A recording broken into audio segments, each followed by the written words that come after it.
Hello, everybody, and welcome to the Creating a Culture of Trust Between Leaders and Employees webinar. I'm your host, Al Lopez, the CEO and co-founder of the Best Christian Workplaces Institute. And as you are arriving, tell us who you are and where you're from. On the right-hand side, you'll see the chat box. Yeah, exactly. We're so pleased to have ministry partners from all over the world joining us.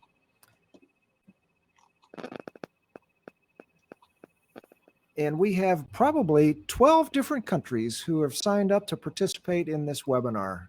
Welcome Doreen, welcome Kyle, welcome David. Yes. And in fact, these people from 12 countries, they'll not only participate in this webinar, but they'll either listen live or listen to the recording. As many of us re-enter the workplace, the issue of trust can make or break your organization's culture. Yes, as we re-enter the workplace, the issue of trust can make or break your organization's culture. And if you do not cultivate the kind of growing trust that creates more energy, unity, and productivity, your organization will slowly, steadily weaken from within. The alternative is clear as we talk about trust. We need a logical path for growing a vibrant, grounded kind of organizational trust that is now helping to transform hundreds of churches, ministries, and Christian-led businesses. And we do have representatives from all those groups, churches, ministries, and Christian-led businesses, and a number of our C12 friends that are Christian business owners. And for each Christian believer, trust is also the center of our relationship with God. So today our topic is trust, specifically trust between leaders and employees. And we're going to talk about what trust is and how you can improve your level of trust. Well, joining me today is Barry Slaunwhite. He's been a friend and colleague over the decades and is going to bring to us some tremendous experience on this topic. I met Barry as he was the CEO of Compassion Canada, and he served in that role for 26 years. We met in 2005 or so in a conference which he attended a workshop that I delivered. And as the CEO of Compassion Canada, Barry was a frequent BCWI'S survey participant. Now retired from his role at Compassion Canada, he has the desire to mentor the next generation of Christian leaders, and he is privileged, we are privileged. Yep, that was a Freudian slip. We are privileged, Barry, I am too. to have him on our team as our Canada Regional Director. Hi, Barry. Hey, it's good to be with you. Yeah, great to have you with us. Just greetings to everybody, especially from Canada. I am so glad that Best Christian Workplace is now established in Canada. And I'm located here in London, Ontario, where the Canadian office is. And looking forward to working with so many more ministries. We're doing a lot of work in Canada, but now we have a presence here. So, well, so now, and again, thanks to everybody. You're missing my bow tie. I'm going casual today. Yes, no bow tie. I recognize you without that bow tie. Who wears ties in COVID, right? Yeah, so I'm sporting a new look, and thanks everybody for giving your greetings. But today we look forward to an interactive time with each of you while we discuss what does work to improve trust between employees and leaders. You'll see in the chat bar on the right-hand side of the screen, or you'll see the chat bar there, and we look forward to your input and questions as we discuss this topic and bring to light some great solutions. And your questions will be managed by our producer. She's silent in the background, Sarah Mistrick from Phoenix, Arizona. So let's start with the definition of trust. At BCWI, we've developed and adopted the International Association of Business Communicators definition of trust. And so trust is, as you see on the screen, the organization's willingness based on its culture and communication behaviors in relationships and transactions to be open and honest, based on the belief that another individual, group, or organization is also competent, open and honest, concerned, reliable, and identified with common goals, norms, and values. Now, this definition highlights the two-way nature of trust between parties, and as they agree to be open and honest. Trust is built when culture, communication, and behaviors are reflective of the promises made. Now, note the key words: open and honest, competent, concerned, reliable, and common goals, norms, and values. Trust is built when culture, communication, and behaviors are reflective of the promises made. It's the simplest form. In its simplest form, organizational trust is assurance, confidence, reliance, and independence. It requires a great deal of faith to trust, and I think we can all understand that. Over the last few decades, some people have concluded that no one is trustworthy. Well, in times where trust is easily broken and rarely earned, employees can naturally be distrustful of their organization, and we've experienced that in focus groups with Christian-led organizations over the years. And today we're going to talk about how the role of trust is fundamental to different areas of organizational success. So here's an example using a sports analogy that we heard from the CEO of CareNut, Roland Warren. And he talks about the no-look pass in basketball as an analogy to promote trust within teams. So in this analogy, team member A has to trust that team member B is going to follow through without dropping the ball when he does the no-look pass. Vice versa, team member B, who's receiving the pass, has to trust that the team member A won't throw it until he's ready or she's ready to receive it. So leaders ask questions and implement safeguards to assess if the flow between team members is working, if they can work together doing something like a no-look pass. And oftentimes, gaps in trust between team members or departments are immediately addressed in healthy organizations. So if you want to have an engaged workforce, trust is crucial to success. Now, we're going to ask, what's your trust experience? This is part of the discussion today. We're going to ask you to answer these questions. So again, we'd like your input. So look at the right-hand side of the screen to see this survey. And we're going to ask each of these questions individually. So answer as if you were a frontline employee in your organization today. How would you answer these questions using a 1 to 5? 1 is strongly disagree, 5 is strongly agree. How would you answer the question? The first one is, there is a high level of trust between leaders and employees in my organization. So would you go ahead and answer that question? We're going to ask 5 of these in rapid fire. And we're going to wait until 75% of the audience completes this question. It's very telling now to watch the answers come in, eh? Yeah, it is. Yeah. So, okay. So we've got 36 answers, 76%. Okay. Let's go on to the next one, Sarah. My organization conducts its activities openly and honestly. Let's get your responses to that. Come on. Again, go ahead, Barry. This ought to be interesting because we're mostly Christian organizations. That's right. Okay, and we're doing better already on this one. We're seeing higher responses. Okay, great job, over 80%. Let's go on to number 3, Sarah. We're asking you to be pretty quick here. So leaders model fairness and integrity.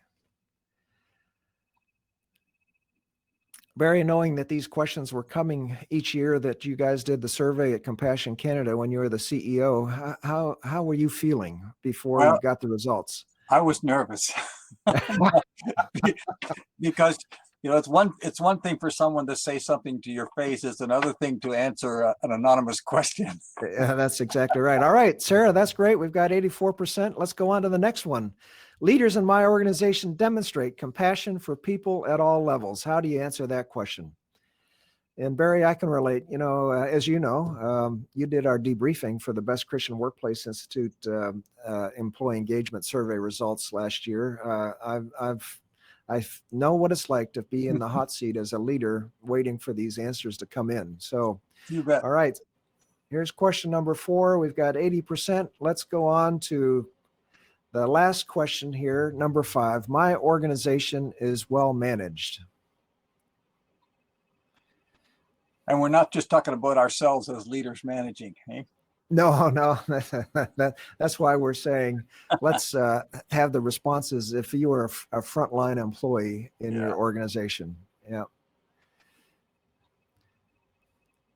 Now, Sarah's got a great worksheet, and Barry, I'm looking forward to seeing kind of how these answers come up. So here, this one is not as strong, is it? You know, we've got 5% that strongly disagree, 14% disagree. Okay, Sarah, what do we see? What are the answers to these questions? The first question is there's a high level of trust between employees and how's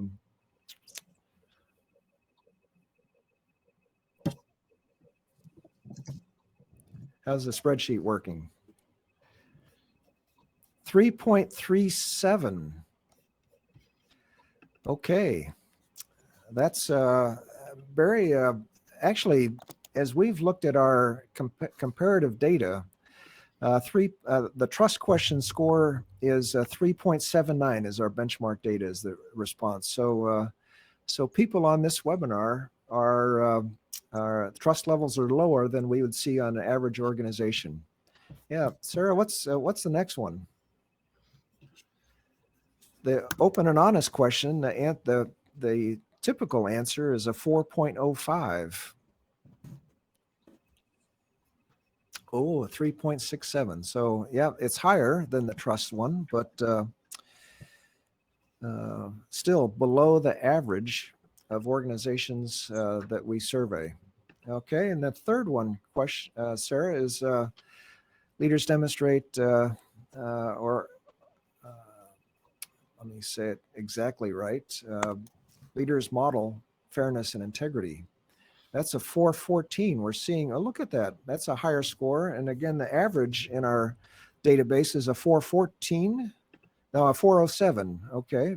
Yeah, 407. So we're saying this group has a little higher score. Okay. And then demonstrating compassion is the next one, question number 4. And again, thanks, Sarah, for running this information through through our spreadsheet to come up with the answer of 3.9. Okay. Compassion is typically a 414. Again, lower scores. I don't know, Barry, any reflections on these scores? You know, I'm thinking this is one of the most attended webinars we've done in a long time. So maybe there's something behind this. Maybe people are with us today because there are some issues that we need to address. Exactly. Okay. Well managed. Look at this, 3.3, Barry. Now, the average in Christian workplaces is 3.9. Yeah. So again, we're seeing a consistent lower score. You know, people oftentimes ask the question, what does well managed mean? And I often reflect, you know, that things work well inside the organization is when they're answering this question. Yeah. So when Dave is making the comment, yeah, some of these might be COVID related. Thanks. So Barry, maybe our audience would like to hear the story about your first survey report on these answers. And I know we joke about this story. Yeah. Well, as you said in your preamble, I stumbled on Best Christian Workplace. I stumbled on you and your bow tie at a 4Cs conference. And I was looking for a tool that I could use with my team. When I became president, everything wasn't rosy, put it mildly. And so I set out to try and address as many issues as I could, and without a good tool like Best Christian Workplace.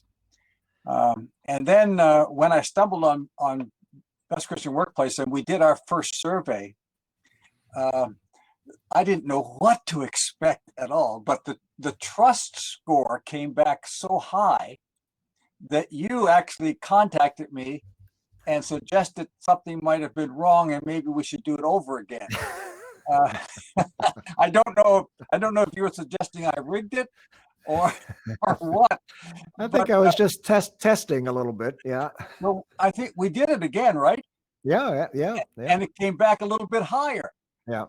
And we discovered that we had done a really good job of building trust. It was some of the other items in culture and engagement that we struggled with. But I'll never forget that, getting a call from Al Lopez in Seattle saying, I think this is off. Yeah, well, back here. Well, and as I listened to your story, and as again, we've done a number of podcasts over the years of the way you led your team there, I knew exactly that this is something special that you've got. So Barry, lead us here to this next slide here. How trust is broken. Maybe a personal reflection. That's the big question, isn't it? And a lot of you are probably on this webinar today because you're experiencing in one way or another, whether it's your leadership, your board, or those that you report to, or maybe there's issues within teams you're dealing with. But trust is broken, like in a marriage. Once trust is broken, everything is broken. And we've identified through our research a couple of things that we want to call out here. So one is avoiding that elephant in the room. We see something's wrong, something needs to be fixed or addressed, but we don't do it. Typically, it's a situation with a staff person. Maybe that staff person isn't performing. Everybody knows it, but no one's doing anything about it. And we beat around the bush, or maybe a fiscal decision has to be made, but we don't address it. So that breaks trust. The other one is breaking promises. Politicians are notorious for this, but we shouldn't be as Christian leaders. Are we following through on what we've said? And here's the big question. I think this is does integrity go both ways? I don't know about you, but I've only believed integrity only went from top to bottom, or bottom to top, I should say. You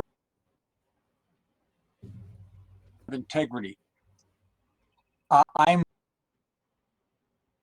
So we need to live, we need to lead and act like it's a two-way street. That leaders accountable. And then the old watchdog. I was in an office one time, quite a large office, over 100 staff, and the office manager had her in the center of the office building and walls so she could see everyone.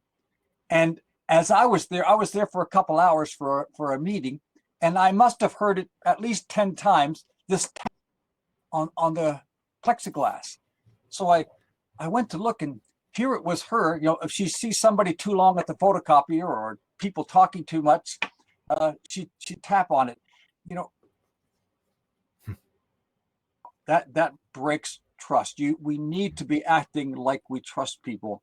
Lack of communication, withholding information, making decisions, but not explaining. Don't have to go into all the details every time. Sometimes it's not appropriate, but certainly to the degree that is appropriate, we need to understand how we arrived at these decisions. And assuming that trust exists is a dangerous, dangerous place to be. Assuming that people trust us just because we like ourselves so much. We need to understand what policies or procedures we need to have in place to help maintain, build, and measure trust. And then moral failure. That's a huge one. Moral failure at a leadership level will just out underneath trust. You won't be anything if and when that happens. Yeah. Yeah, that's great input. And I love June's comment here that in some cases when trust is broken in the past, it takes time. People are reluctant to trust again. And we're going to talk about that just a little bit later. But yeah, thanks, Barry. This is a great list of things that can actually break trust and, which creates a problem in organizations. That's for sure. Well, let's go on. So what does our research tell us about trust and engagement? And the result is that trust is huge. It's a significant influence on employee engagement. In fact, when we do a regression analysis, a statistical analysis that tells us what the relationship is between trust and engagement, we see that trust accounts for 42% of the variance in engagement, or it describes about 42% of engagement. That's a large piece of overall engagement. We've got 8 drivers of employee engagement that we'll talk about later, but this is just a huge piece. So this means that higher levels of trust indicate higher levels of engagement in the workplace. And we know the impact of engagement is very positive on an overall culture and workplace. Trust between leaders and employees is integral in workplace engagement. That's what our research shows. We've compared now how the top 25%, the top quartile of organizations compared to the lower quartile or the lower 25% of organizations with our trust question. And our relative weights analysis is also revealing. It shows that in low trust, where we see low trust in Christian organizations, life-giving work is often the only reason people stay. Yet we know that when they stay in lower engagement levels. This reminds me of a situation that I encountered recently after learning that trust was low between leadership and employees in a large church. The pastor decided, he said, I've heard enough. I don't want to understand why people, he said, I've heard enough. He said, I don't understand why people just don't do their job. Why don't they just come in and do their job? Why do we have to worry about this stuff? Well, the reality is that their staff are staying because they're doing kingdom work, and that gives them, gives their life meaning. But imagine how much better that church would be if they had high trust between leaders and staff, where the leaders would be engaged in building trust to build engagement. They'd have significantly higher levels of energy and commitment, and I believe that they would have much more effectiveness in attracting people to the gospel. Intuitively, I believe we understand this, but the data is screaming the truth to us. I think of 1 Peter 5:2. You hear me quote that quite a bit. Peter is saying, care for the flock that God has entrusted to you. And, trust is a big part of that, and it's important. Employee engagement and trust also go hand in hand, and trust is rooted in relationships and communication based on what author Stephen M.R. Covey says, and this is a great book, The Speed of Trust. He says that trust is the glue of life. It's the most essential ingredient in effective communication. It's the foundational principle that holds all relationships together. Now, you might be saying, okay, Alan Barry, we know trust between leaders and employees is important, but I'm ready for some meat. How can I improve trust? Well, okay, so this has been a great introduction, but let me give you some results from our research. And I don't think you've seen this before. This is new. So we've taken all of our questions and our research. And again, this model is a direct outcome of our research from Christian-led organizations. And for the past 5 years, we've surveyed between 35 and 40,000 employees per year. That's over 200,000 employees that we've done this research on. And this is what we're finding. In our research, we asked the question, which of our 56 questions most highly correlate or link to high trust between leaders and employees? And here we see on this chart the numbers ranked from 1 to 6 in importance, and I've grouped them together into these 3 spheres. So let's start with number 1. And we thought about, if we had enough time, we would ask you to ask, which of these 6 items would actually be number 1.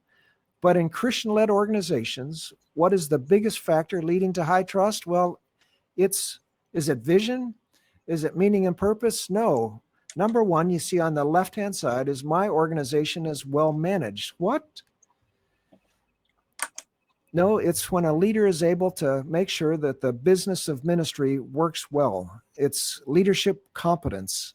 We expect leaders to be able to get people to work effectively together and accomplish the task at hand without a lot of drama. And so outcomes and results, that lower left-hand circle, number 1 is well managed. Now, also number 5 is the healthy communication question, that leaders act on suggestions of employees. So again, that creates an outcome, that creates results.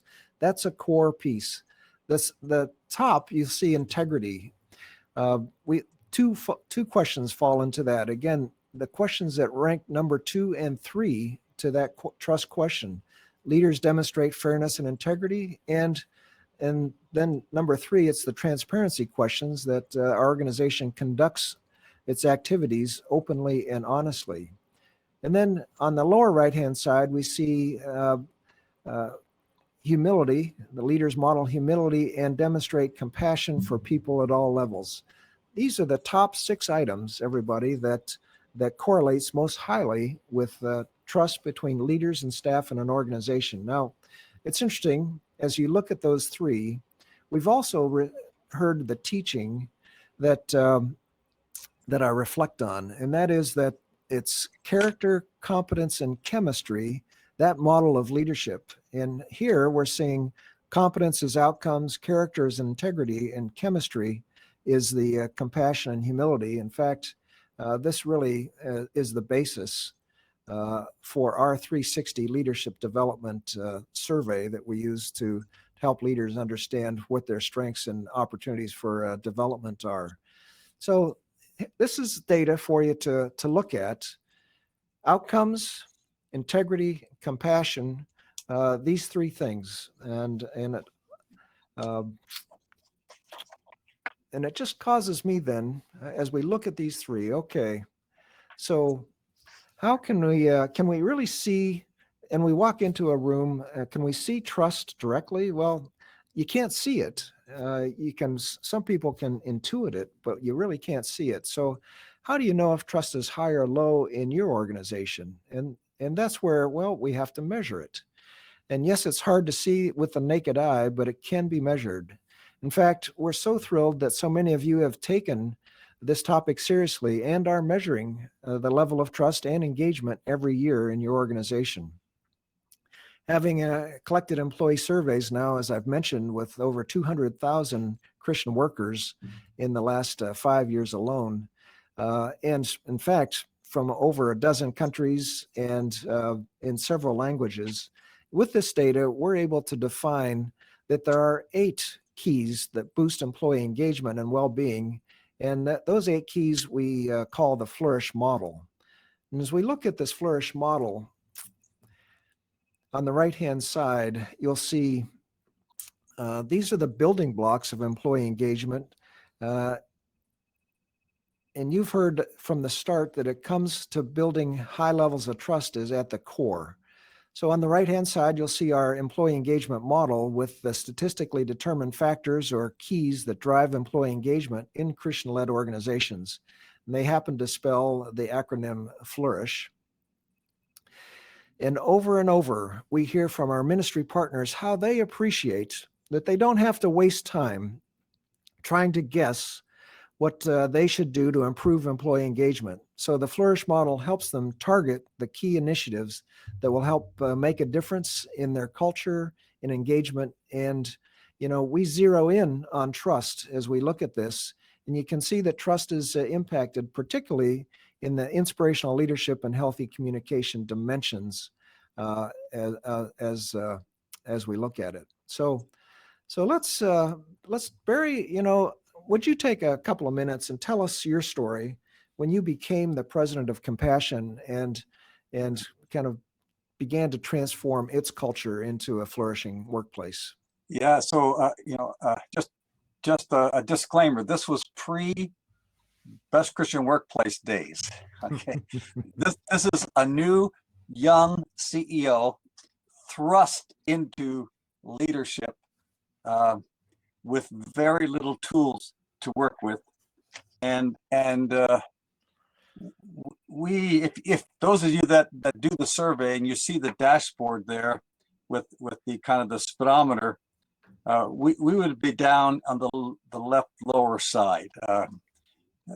Things weren't as healthy as we would have wanted, and that's a bit of an understatement.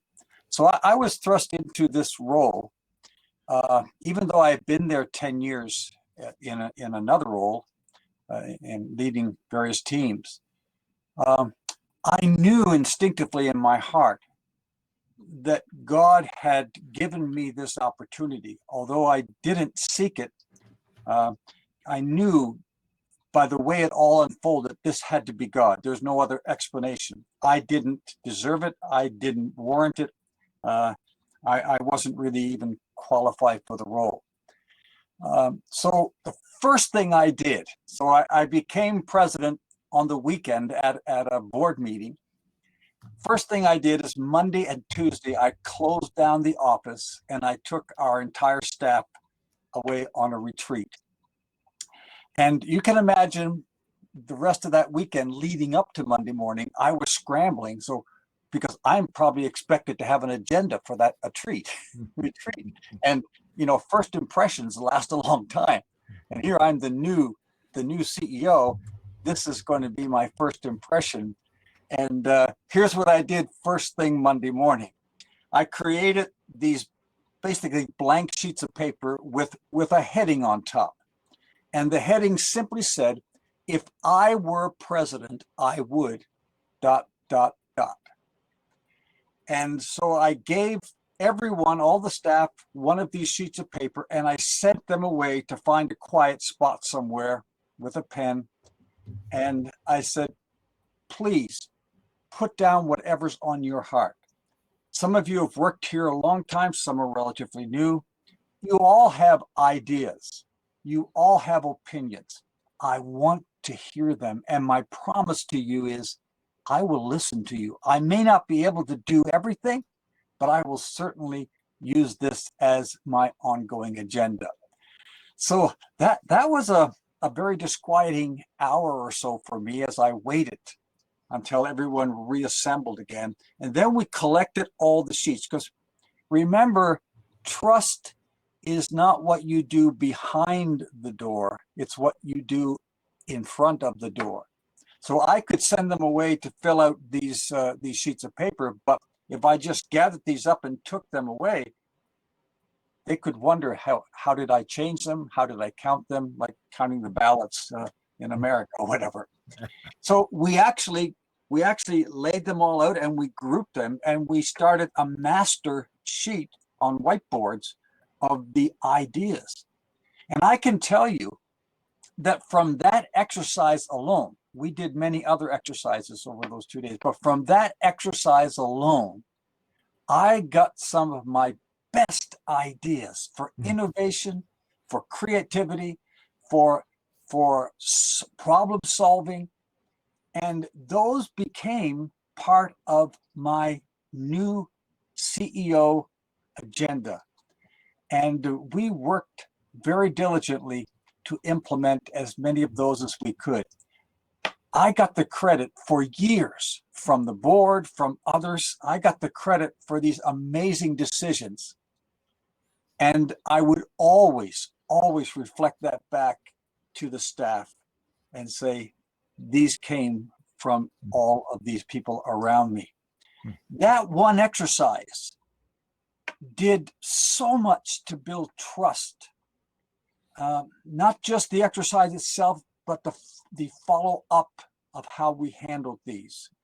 And then we did other things during those 2 days. We created goals. We created vision and value statements. We did team building things to build relationships.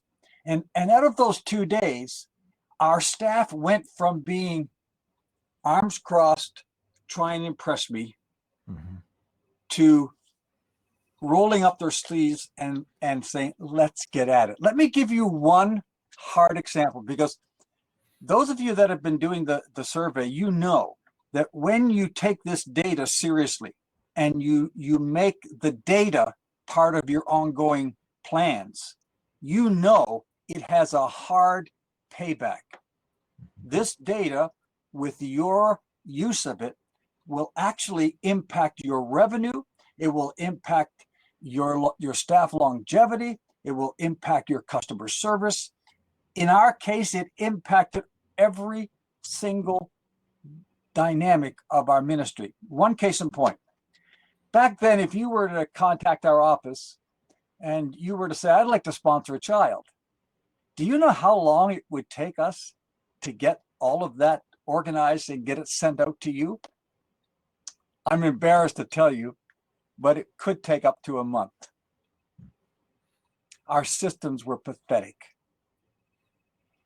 When we did the 2 days away and we looked at the innovative ideas, somebody on our staff said, what if we took it from 4-week turnaround to 24-hour turnaround?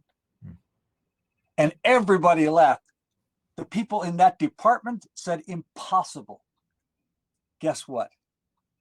Within a year, we were on a 24-hour turnaround. That had a direct bottom line impact on people actually following through and sponsoring the child they got in the mail, because they got the child before they forgot that they asked for it. And it impacted our cancellation rates. All of that impacted revenue. That was one of many ideas that staff brought out when they were asked their opinion and when they were given the opportunity to be innovative and creative. It was those things that from those 2 days, I don't have time to go into all of it. It was those things that fast forward when Al and I first met and we did our first survey, and our trust score was so high. It was actually, I think Al mentioned back then, it was higher than most any organization in their database. It was because of those 2 days and the ongoing follow-up and the way we handled that data. So that may not work for you, but it sure did for me. And that level of trust impacted everything we did, and our success mushroomed because of it. I love the story, Barry. Yeah, fantastic. And okay, so you said that you really had an unhealthy workplace before that 2-day weekend. There had been turnover. Several things had happened, and then you ultimately got to what, as we call it, a flourishing culture. So here's the question: what does the life of a high trust culture leader look like? I mean, why would we want to even have a high trust culture? Well, I could tell you from Friday before to the Wednesday after, my stress level went down substantially. We find at Best Christian Workplace in our research, and as Al said, we survey tens of thousands of staff a year. We find that a high trust culture, the leader has 74% less stress. What leader doesn't want that? Right? Over 100% more energy and we don't even pass out energy drinks. Like, incredible what a high trust culture does, not just for the leader, but for everybody. 50% higher productivity, 13% fewer sick days, 76% more engagement. As I go down this list, this list is data that we have researched. But as I go down it, I'm saying, that's my list. That's my list back at Compassion. All of these things were true. Maybe we couldn't have quantified it to the percentile, but all of these things were true. People actually did take less sick days. And it would be a daily occurrence where I had to tell people, go home, your family. You've done your day's work. More satisfaction in what they do and less burnout. And then positive, transparent relationship with employees is a result of that. A good, healthy rapport. Communication that isn't forced. You know, this could take me off into a marriage seminar really easy. But communication that isn't forced or pretended. High collaboration. People actually have value. Their ideas have value. Aligned systems and structures, innovation, engagement, loyalty.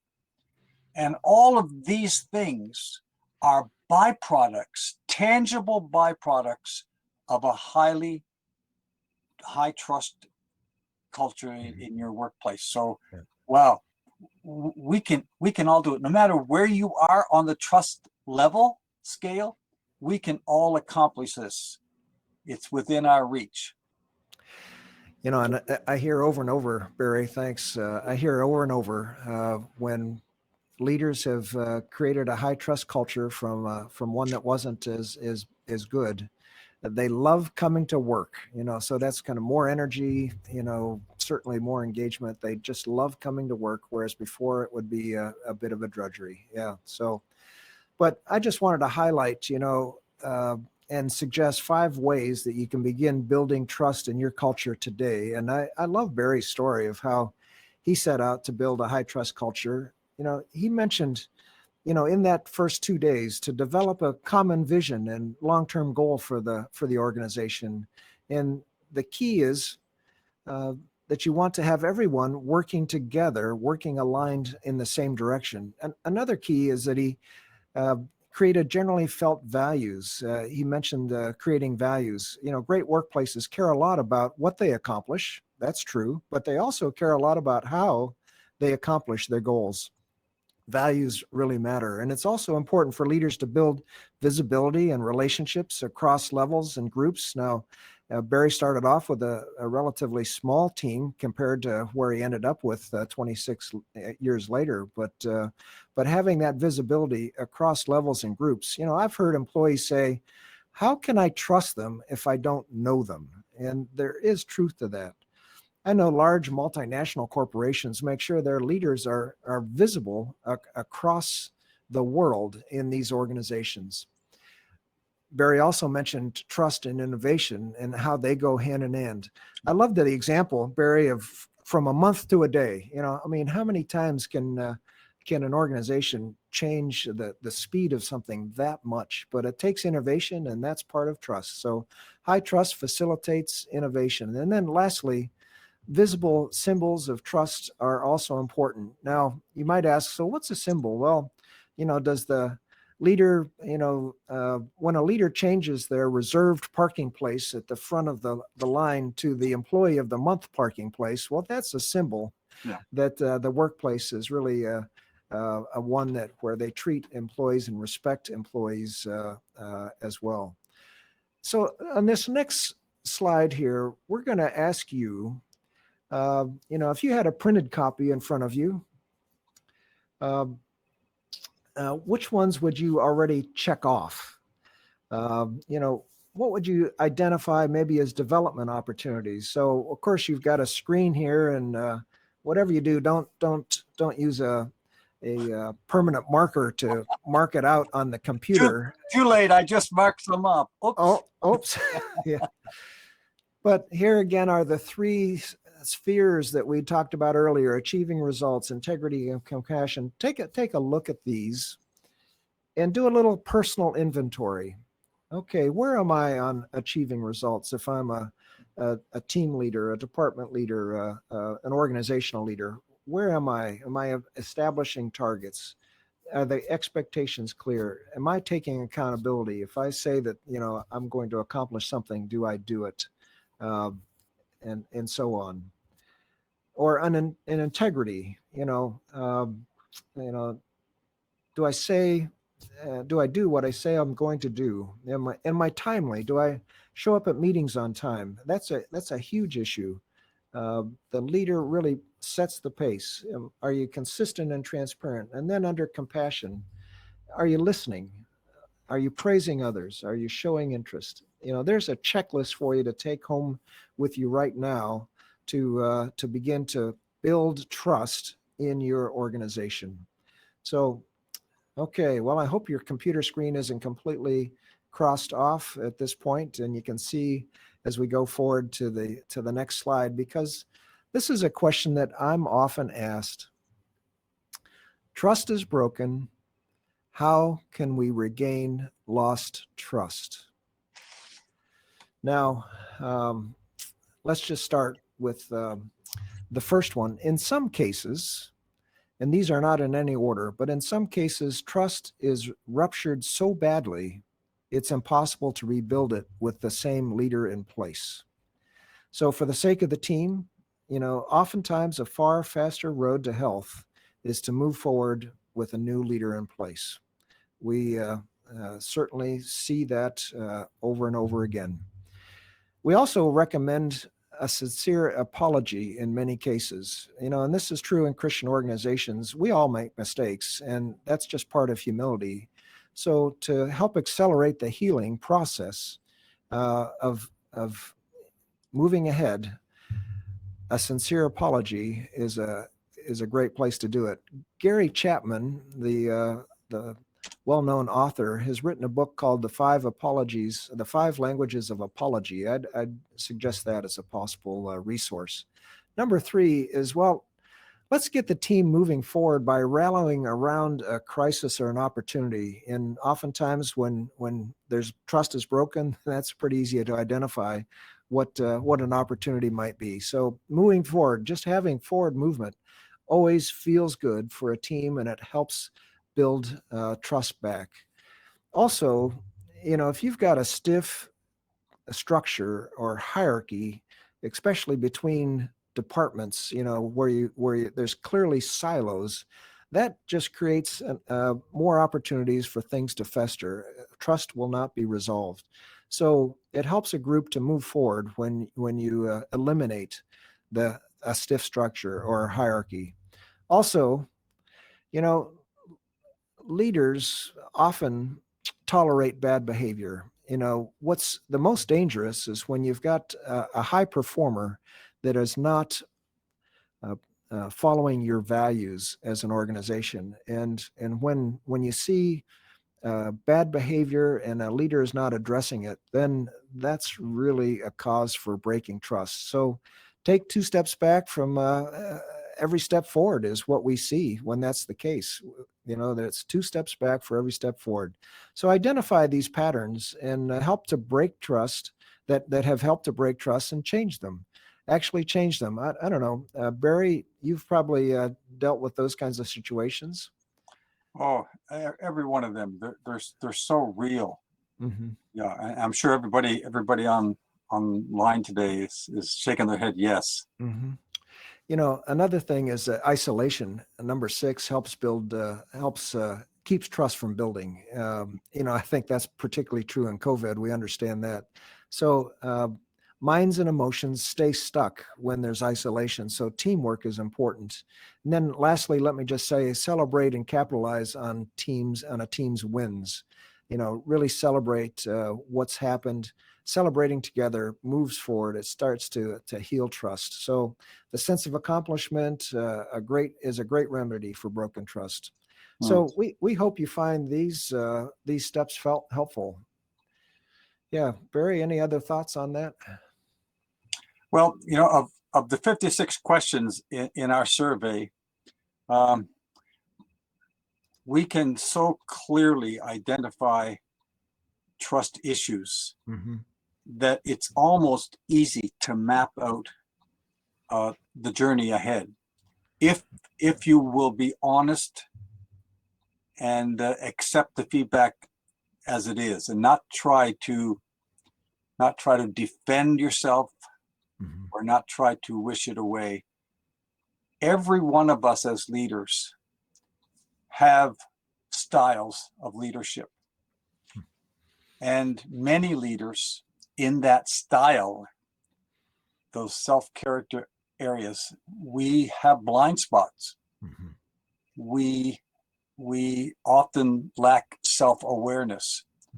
And so by doing these surveys, it's helping us identify those blind spots. And then God, in his wisdom and guidance, because the ministries we lead belong to God, not to us, God will help us, if we are willing, students, to change some of our behaviors or the behaviors corporately. It may not be my behavior that needs change.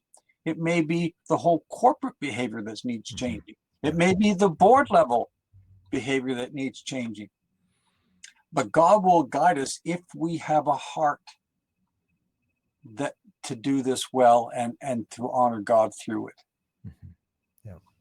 Yeah, great. Now, we invite everybody, place some questions in the chat bar. We've got a couple of minutes here. We'd love to have any additional questions. I appreciate, June, your point here is a good one, and that is sometimes leaders just don't want to accept negative comments and take action on them. They can be hurt by it. And again, I just encourage leaders to be strong and to take feedback as a gift. We often describe feedback as a gift. And if in our cultures, in our leadership circles, if we continually encourage each other and just say feedback is a gift, take it, listen to it. It may not be true, but listen to it so that you can at least understand what people are thinking and address it. Al, you sorry for interrupting, but you just broke a thought in my mind. You remember one time we talked about this a while ago. One time we talked about the vulnerability of leadership. And one of the things God dropped in my heart in the early days of my leadership role at Compassion was to build relationships and rapport with my direct reports. Yeah. We need to be in sync. We need to have the same heart as we lead together in this team environment. And so I set out 26 years ago to have breakfast once a month with each of my 6 reports. Now, sometimes it wasn't an off-site breakfast, because if it was a female report, we would meet in the office and just bring in some coffee and something. But once a year, I would ask them to do an exercise. And I'm going to throw this out, and I'm almost going to dare you as a leader.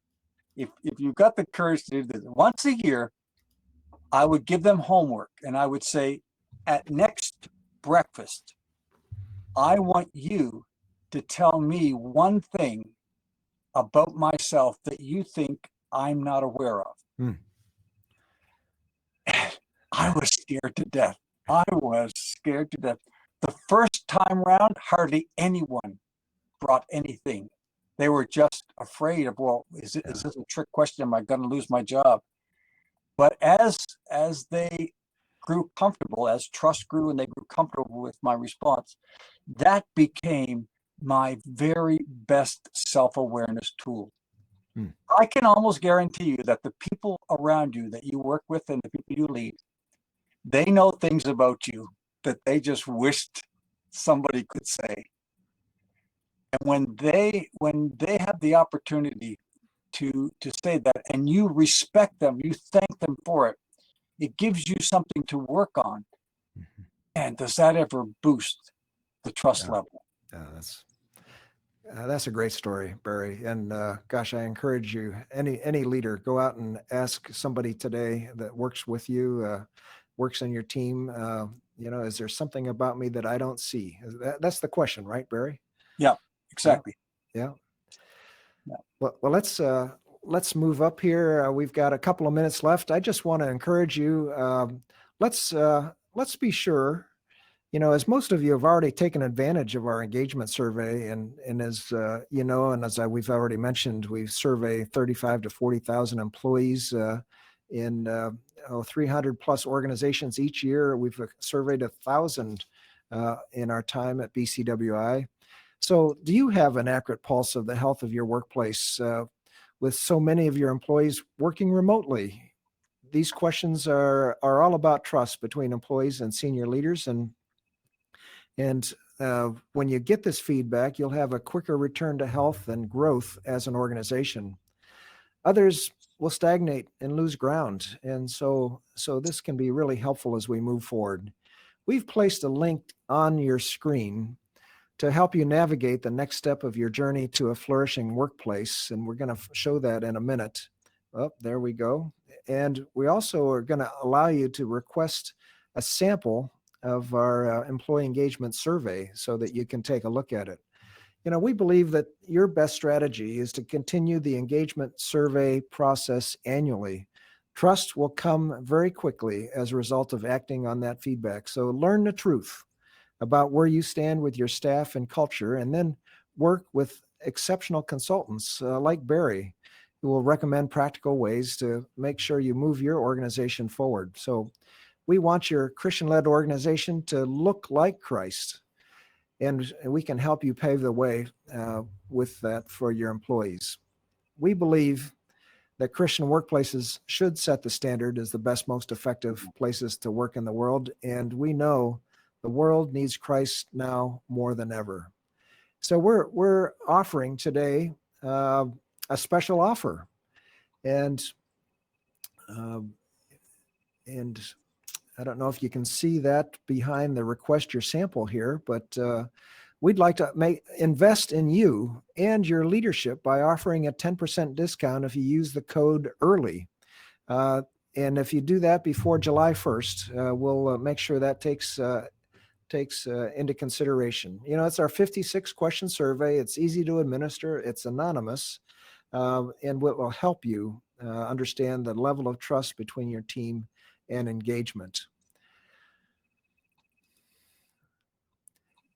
I'm afraid we're up against our time, and we have a couple of, actually 3 resources that you can download anytime. It's building trust. Another way of building trust is a listening tour, doing a listening tour, much like Barry described when he started off as the CEO of Compassion Canada, and then effective one-on-one meetings, which are as we still are not even fully back to work, really critical, and it will be critical after we return to work. So those are the 3 resources we have. And finally, what have we talked about? Well, that low or broken trust creates dysfunctional relationships and unhealthy workplaces that underperform. And discovering trust and engagement levels help to identify practices that improve levels of trust. And that high trust organizations can be fun, have high energy with open, effortless communication, energy, and loyalty. And so our advice is start now. Start by measuring the health of your survey, because our vision is that, and I've mentioned this, Christian workplaces set the standard as the best, most effective places to work in the world. And our mission is to equip you, to equip Christian leaders and inspire you to build a flourishing workplace. And we would love to see 1,000 flourishing Christian workplaces and in the year 2030. So, here at BCWI, we just love the work we do with hundreds of Christian-led organizations. We believe God wants his people and organizations to flourish. So thanks for spending your time with us today. We look forward to hearing from you in the future. Again, download the material. And again, one last time, thank you. And again, we want to invest in you and your leadership. Here's a one-time 10% discount by putting the code in early to sign up to and register to conduct a employee engagement survey in your organization. Thanks, Barry, for participating with us today. Great to be with you, and bye to everyone. God bless you. Stay well and safe. Thank you.